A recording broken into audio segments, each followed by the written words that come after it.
di Lucky Games. Kali ini gue akan mau membahas soal perkembangan teknologi komunikasi era ke era ya.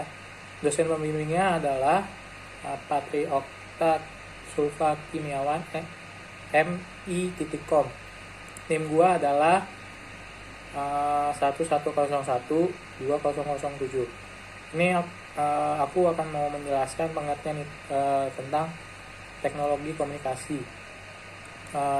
Pengertian teknologi komunikasi itu merupakan sebuah istilah yang memiliki makna di mana terjadi proses pertukaran informasi, kata ataupun tanda yang dilakukan oleh dua orang atau juga bisa lebih.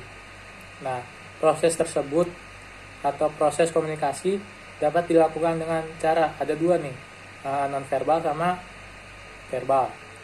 Dalam proses komunikasi, kedua orang atau lebih yang melakukan komunikasi memiliki potensi untuk memberikan ataupun menerima sebuah informasi. Itu pengertian tentang teknologi komunikasi. Ini aku akan mau memberikan apa sih sejarah teknologi komunikasi. Yang pertama itu adalah teknologi komunikasi berupa lukisan tentang lukisan gua. Lukisan gua diklaim menjadi metode komunikasi tertua yang ada di dunia. Metode lukisan gua difungsikan sebagai sebuah tanda manusia purba dalam menandai daerah mereka. Tak hanya untuk menandai wilayah saja, lukisan gua juga menjadi media untuk merekam berbagai peristiwa penting yang terjadi pada suatu itu. Lukisan gua ini bisa dapat ditemukan di dinding ataupun di langit-langit gua tersebut. Lukisan gua juga memiliki fungsi lain, yakni sebagai fungsi religius dan fungsi simbolis. Fungsi simbolis yang ada pada lukisan gua adalah simbolis untuk berkomunikasi. Simbol-simbol ini biasanya memiliki berbagai wujud dengan makna yang berbeda-beda. Tujuannya tentu hanya untuk menyampaikan pesan tertentu. Ini yang kedua, teknologi komunikasi melalui simbol. Diketahui tempat ukiran batu yang disebut sebagai Petrogiopis yang ditemukan serta dikenalkan pada sekitar 10.000 tahun sebelum Masehi. Ukiran batu tersebut difungsikan sebagai media perekam cerita oleh manusia purba. Akhir-akhir ini kita kerap mendengar fakta bahwa simbol grafis difungsikan sebagai media untuk menggambarkan sebuah konsep ataupun ide-ide tertentu. Diketahui bahwa negara Cina merupakan karakter-karakter yang digunakan untuk berkomunikasi. Berjalannya waktu, huruf abjad pun tercipta dan teknologi komunikasi berkembang dengan bantuan dari terciptanya huruf alfabet itu. Ini yang ketiga, teknologi komunikasi menggunakan tanda asap ya. Tanda asap karena dikenal sebagai sinyal yang difungsikan untuk mengirim pesan atau informasi. Penggunaan teknologi komunikasi tanda asap ini cukup populer dan paling banyak digunakan di negara Cina. Ini ada contohnya nih.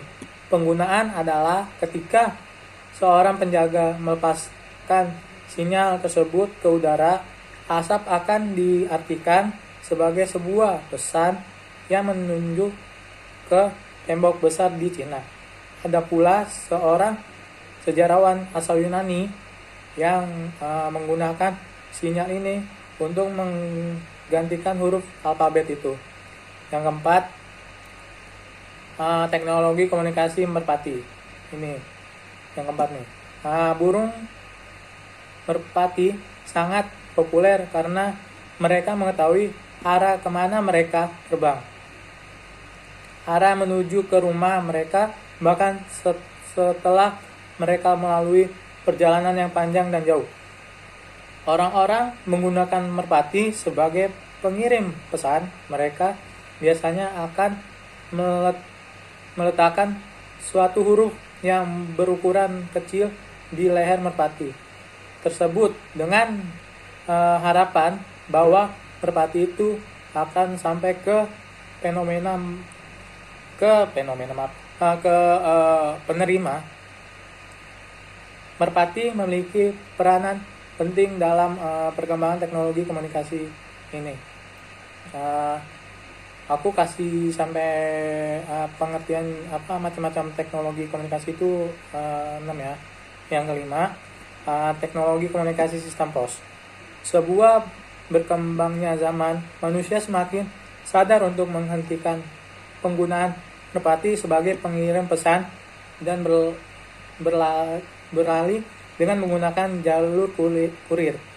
Sistem pos ini membuat seseorang yang ingin mengirimkan pesan harus mengirimkannya ke orang lain dan dikirimkan ke penerima lewat layanan pos. Dalam sistem pos ini memerlukan adanya penggunaan kotak surat. Yang terakhir nih, teknologi komunikasi menggunakan koran. Nih, yang artinya itu koran atau yang dulu dikenal sebagai surat kabar merupakan teknologi komunikasi digunakan hingga saat ini. Surat kabar atau koran berisi tentang penyampaian sebuah berita yang disampaikan secara tertulis serta berbagai peristiwa-peristiwa yang sedang berlangsung saat itu.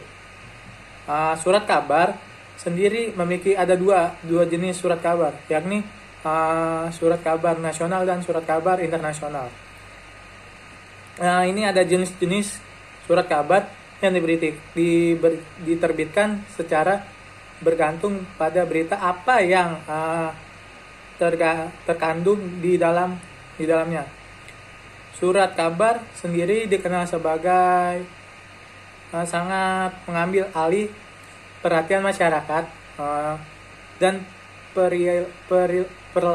perlakuan mengubah metode penyimpanan informasi dari waktu ke waktu. Nah, ini aku membahas tentang semua teknologi dari zaman ke zaman. Kalau kalian belum tahu apa maksudnya, kalian boleh komen di kolom komentar.